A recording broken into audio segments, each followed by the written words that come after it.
What's going on, guys? Welcome to another episode of the Redesigned podcast.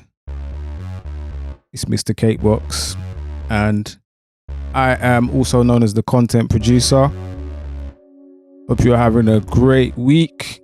In case you're joining us for the first time, this is the podcast where we talk about technology, digital culture, all things related to how we're living our lives post-internet and also post-AI and all of those things that we've got to look forward to, or maybe we shouldn't even be looking forward to it. But yeah, this week we're talking about some new payment methods that I think will be quite useful. Another step closer to cashless society with iPhones. Is that such a good thing? Is it not?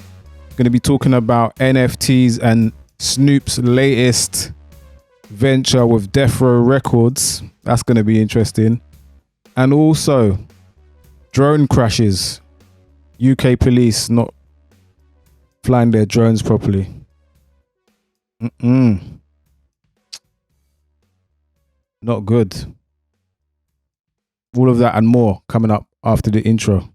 Cryptocurrency, artificial intelligence, Web 3.0, consumer electronics, social media, the Metaverse, biotechnology, autonomous vehicles, the Internet of Things, virtual reality, augmented reality, CRISPR, space travel, digital media, next generation gaming, e-commerce, robotics, climate change, carbon neutral, engineering, wearable technology, digital health.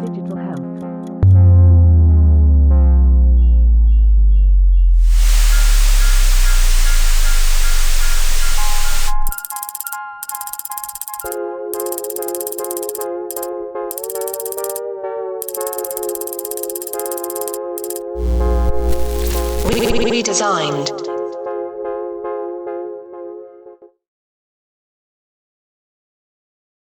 Watch out for the original soundtrack coming soon. Going to be producing my own soundtrack for the podcast because I can't rely on everybody else's music or YouTube music and all of that kind of stuff. So if you're listening to this right now, you'll notice some of the new soundtrack, some new music that is being produced by yours truly using this really amazing software by Native Instruments called Machine.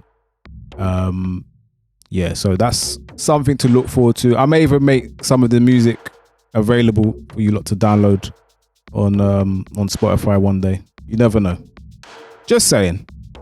Yeah, this week, what's going on with Amazon? Amazon have got their fingers in even more pies now. I don't know where they're going to stop. They've got online retail on total lockdown. They're killing a lot of retail businesses in general. They've got cloud computing, they've got TV, they've got music, streaming. What is it that Amazon can't do? Now they are about to launch a couple of rockets into space. Why, you might ask? Well, they want to compete with Tesla and Starlink. So they want to be providing satellite internet access. This is really interesting. So Amazon have recently secured rockets for this project. It's meant to be a broadband project called Project Kuiper. I hope I'm pronouncing that correctly. So over the next 5 years, they're going to be launching these rockets to put satellites in orbit to provide a blanket of internet connectivity across the globe. So according to BBC, Amazon says this project aims to provide high-speed, low-latency broadband to customers including households, businesses, government agencies, disaster relief operations, mobile operators and other organizations working in places without reliable internet connectivity. I think that's going to solve a huge problem when it comes to countries that have a lack of fiber optic infrastructure. So it's going to put a lot more people on the internet. Surprisingly, there's a massive population, especially in Africa and Asia, Southern Asia in particular, and some parts of South America that don't have internet access. So if you think everyone is on the internet, right now, you are mistaken. So there's still a lot of people who are not online. So yeah, this is going to be interesting. I wonder what the end game is going to be. Is it going to be 5G? What kind of internet connectivity are we talking about? It's a little bit worrying though in terms of the health aspect. Like, we're blanketed in satellites, 5G, broadband, Wi-Fi. Like, how is this actually affecting us as human beings?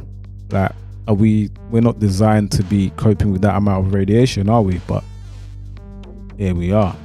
And looking at that, it says here, Elon Musk is hoping to launch as many as 30,000 Starlink satellites into space. What does this all mean? So if you know me, I'm a fan of drones, especially drones from DJI. Around 2014/2015, there was this sort of mania with regards to drones. Consumer drones were brought to the public awareness, probably by a lot of lifestyle vloggers on YouTube and travel vloggers, travel content creators. After they started to become popular, a lot of cities around the world started to ban drones. So you can't get on the planes with them. As soon as they see that signature DJI box, they're questioning you, they're pulling you to one side. Some people get their drones confiscated.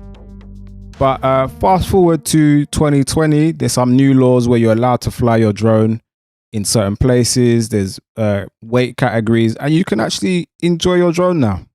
So for those of you who have drones, have kind of parked them and put them away, you can actually use them now, but you have to check with the CAA, Civil Aviation Authority, if you live here in the UK. It'll be different for you if you don't live in the UK, but there's always some sort of governing body with regards to airspace. So check with your local airspace governing body if you want to know what restrictions are in place in your jurisdiction. But yeah, digressing a little bit, drones. Who is supposed to be more qualified than police when it comes to using drones? Because you got to remember, this is military equipment. Before they became consumer products, they were always in the military. So if you look at any sort of technology, usually it starts with the military. The military always has access to the latest technology. Anything that you see now that you take for granted, GPS, for example, GPS, sat-nav, satellites, all of that is military technology. So this crazy thing happened here in the UK, in Dorset. A police officer lost control of his drone. Obviously, this was like a police drone, not his own personal drone. But what happened was, it was really windy that day. So the problem with flying drones is that you're never quite sure if you don't use the correct equipment, or if your app doesn't tell you what wind speed is what the wind speed is, you won't know. You're just gonna have to try and use your common sense. But the thing is, obviously, the higher you go in altitude, the more windy it's going to be. So this clever police officer, don't know all the details, so excuse my sarcasm, but launched his drone despite it being too windy. So the gusts are exceeding the manufacturer's limit, because the manufacturer, in this case, is DJI. They don't recommend that you fly past a certain limit. So what happened was, this drone smashed into somebody's balcony in a flat. Imagine you're just minding your own business, eating your breakfast, and a police drone smashes into your window.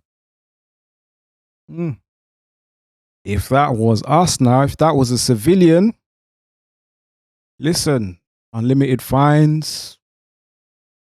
You might even get prison time. But you would definitely lose out financially if you crashed a drone into somebody else's property. That's some crazy shit. So there was no wind speed display on the app.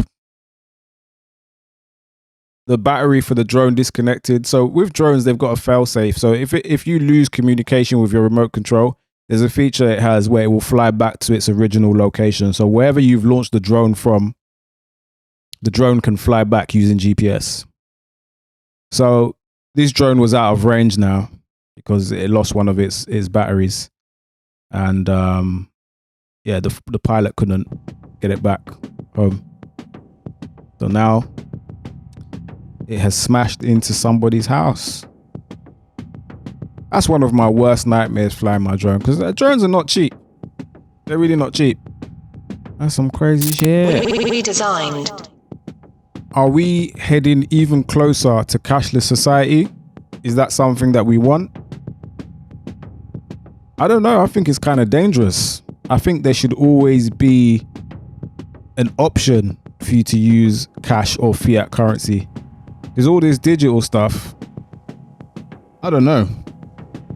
I think it would be dangerous for a lot of people to only have the option of using digital cash or making transactions only with digital payments. Not saying that you've got anything to hide by not wanting to use digital payments, because the advantages are amazing. I mean, how many times have you bought something with cash and there's no record of it and you wish you had a record of it? This time, we've got Apple, we've got Google, two of the biggest players in tech, and they don't do things for no reason. There's always something behind it. This is going to take off. It's just a matter of time. And we're talking about tap to pay. So currently, if I want to send you some money, I have to ask you for your bank details, get your account number, your sort code, the name of your bank. I have to log into my online banking. And depending on how broke I am, I might not want others to see my balance. You know, you need that privacy. I'm sure you've been there as well. Don't lie. I know you have. But I digress. This feature is going to allow you to make payments between mobile phones just by tapping your phones together. Kind of like a handshake or a spud or fist bump. So in the future, you'll be able to type in a certain amount of money, get your whoever you're trying to send the money to, as long as you're in front of them. Obviously, if you're doing it the other way, you're going to have to get your account number and sort code, but it makes it easier because they're not going to see your bank balance. They're not going to be next to you. Yeah, you'll be able to tap each other's phones and send the money. And this is currently on trial with iOS 15.4, the second beta test. It's not going to be available in all areas, so I think they're trialing this somewhere in the US. February, this was announced. So now we've got an update from MacRumours.com this past Thursday, saying that Apple have added the feature prior to launch. So Apple are partnered with a company called Stripe. They were announced as the sole partner, but they're expanding their partnerships with more companies as payment processors. So anyone with an iPhone XS or newer is going to be able to take advantage of that feature. So yeah, I think it'd be great in terms of convenience, but do we really want a fully cashless society? I don't know. What are the pros and cons? Yeah, let me know what you think in the comments. And if you want to get involved in the conversation on Twitter, use the hashtag #RedesignPod. Anyway, let's go for a quick break. Nobody has the movie I want. Hey, if it's on video, Blockbuster probably has it. I mean, we have over 10,000 videos. Wow. I'll watch these fast and have them back tomorrow, I promise. Relax. At Blockbuster, you can keep your videos for 3 evenings, so take home plenty. And use our 24-hour quick drop. Do you have any children's videos? Sure. Blockbuster's America's family video store. You know, we have more kids' videos than any place else. More movies, more nights, more fun. Blockbuster Video. Wow, what a difference.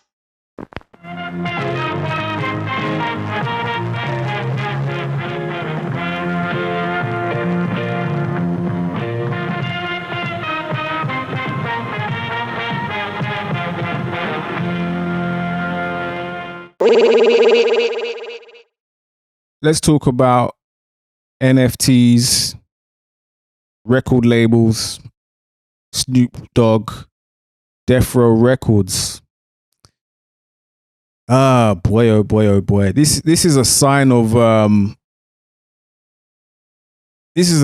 things to come.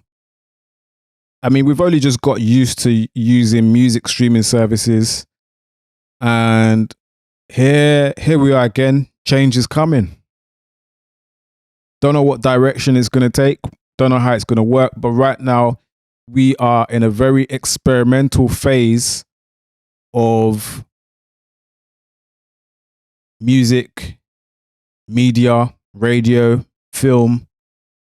Who knows what the next 5 years is going to look like? And there's been no industry on earth that's had more change in terms of media than the music industry. We've had records, tapes, CDs, mini disc, MP3 players, iPods. Now we're on music streaming.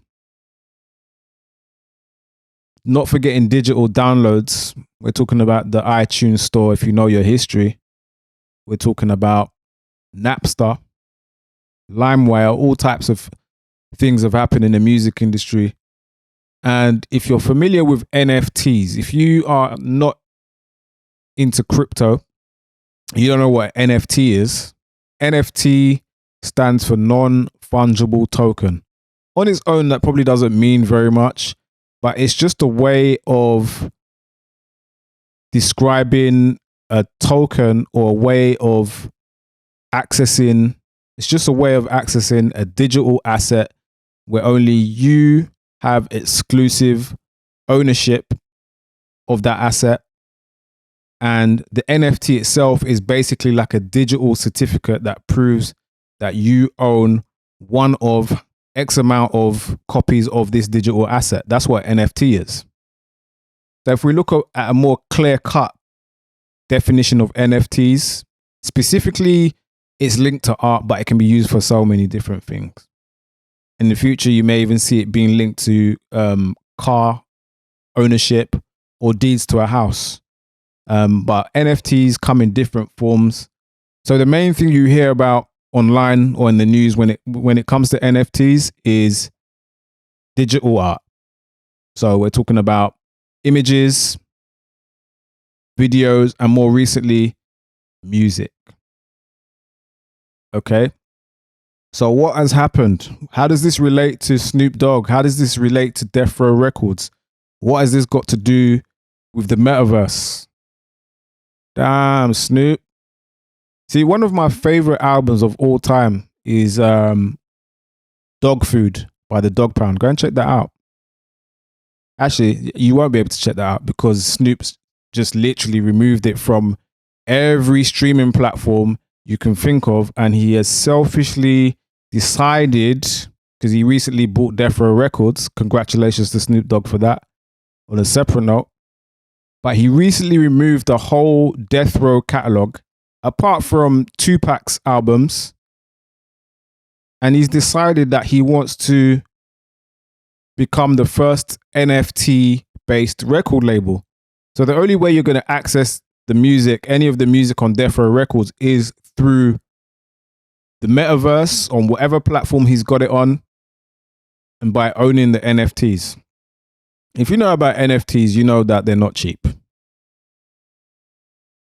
They are not cheap. I was pissed when I just randomly said, you know what, I fancy listening to the Dog Pound album. Went on Spotify and it was gone.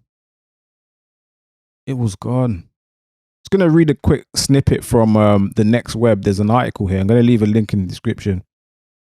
When Snoop Dogg announced his acquisition of Deathrow Records last month, fans were thrilled that the legendary rap label was being resurrected. So for those who don't know, when Suge Knight went to prison, he was the founder and CEO of Deathrow Records. You know, the record label, they weren't signing any new members. They weren't putting out any new acts, no new music. So obviously it died and it got sold onto, the rights to the record label got sold onto other companies. And, you know, the copyrights to all the songs, they were all with other people. Not going to go into that. But recently Snoop has managed to acquire the company for himself. It says here, we were less thrilled when weeks later most of the Deathrow catalogue disappeared from streaming platforms. The sudden removals were swiftly linked to Snoop's unusual plans for the brand. And he says Deathrow will be an NFT label. We'll be putting our artists through the metaverse, just like we broke the industry when we were the first independent to be major. I want to be the first major in the metaverse. This is crazy, man. I mean, how many people are in the metaverse right now? I mean, it's not an easy, it's not mainstream yet. So I don't know if this is going to backfire. I don't know if Snoop has enough clout to make a dent in it and make it mainstream for some people. I don't know. But I hope this is not a trend, because we'll be forced to to get into this whole metaverse thing and NFTs.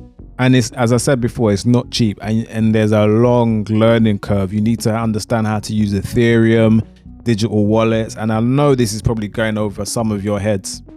It's something I'm not even 100% on yet. I just like to go on Spotify and listen to music. I don't know about you. I mean, it kind of feels like when we were pushed back to downloading music on the internet through illegal means like Kazaa, LimeWire, all of that stuff, or BitTorrent. But the difference is, look at this here, right? This is from the same article. It says here, the LP, now they're referring to Snoop's 20th studio album. So he's using this as an experiment. So Snoop dropped a new album called Back on Deathrow, right? And it says here, the LP was made available in a limited edition NFT version, which offered 3 exclusive bonus tracks and a range of exclusive bonuses. Each of the 25,000 copies cost a cool $5,000. Listen, I ain't paying $5,000 for no CD. I don't care if Jesus himself was singing. I'm not paying $5,000 for a CD. Anyway, I don't know where this is going to go. Snoop went on to say, blockchain technology has the power to change everything again and tip the table in favor of the artists and the fans. You sure about that? The fans. Anyway, and he says, we're going to be right at the front of the pack. Okay. I mean, we'll see. I'm going to leave a link to this article here from thenextweb.com and let you check it out for yourself. I don't know. What do you think? Do you think we need to be doing this? Music in the metaverse? Or can it coexist? Should it be used for maybe exclusive singles? Or maybe I'd even be happy if it was some sort of music video package, exclusive film content, kind of like Thriller, something, or Lemonade. If it was something like that, but I still wouldn't be $5,000. Who is this for? Honestly, let me know what you think. Join the conversation on Twitter. Use the hashtag #RedesignPod. I'd like to know what you think. Don't forget to subscribe, like, comment, share, all that good stuff. So that's it for this week. Let me know what you think. We will be back again next Tuesday for another episode of Redesigned. Don't forget, like, comment, subscribe, whatever platform you're listening on, whether it's YouTube or Spotify or Apple Music or Amazon Podcasts. Make sure you like, comment, subscribe, share with a friend, all of that stuff. And yeah, that's it for now. So take care and bye for now. Redesigned.